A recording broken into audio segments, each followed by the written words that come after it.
ইফতারির পূর্ব মুহূর্তে দোয়া করুন, এটি ভুলে যাওয়া যাবে না। প্রতিদিন ইফতারিকে সামনে নিয়ে আমরা দোয়া করব, কারণ হাদিসে এসেছে সালাসু দাওয়াতিন মুস্তাজাবা, 3 ব্যক্তির দোয়া আল্লাহ তাআলার কাছে কবুল হয়ে যায়। এই দোয়া আল্লাহ কখনো ফিরিয়ে দেন না। এর মধ্যে একটা দোয়া হচ্ছে দাওয়াতুস সাইম, রোজাদারের দোয়া আল্লাহ কখনো ফিরিয়ে দেন না। দাওয়াতুস সাইমি মাকবুল, এটা আল্লাহর কাছে কবুল হয়ে যায়।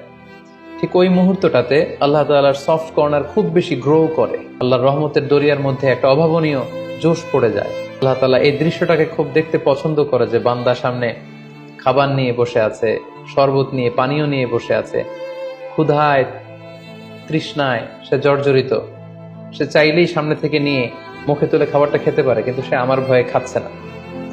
তখন আল্লাহ তাআলা এই দৃশ্যটা দেখতে বড্ড পছন্দ করেন। ঠিক এই মুহূর্তে আপনি যখন বুদ্ধি করে আল্লাহ তাআলার কাছে চাইতে শুরু করবেন, কায়মনো বাক্যে চোখের পানি ছেড়ে, আপনি চাইতে দেরি হবে, এই দোয়া আল্লাহ তাআলার কাছে কবুল হতে দেরি হবে।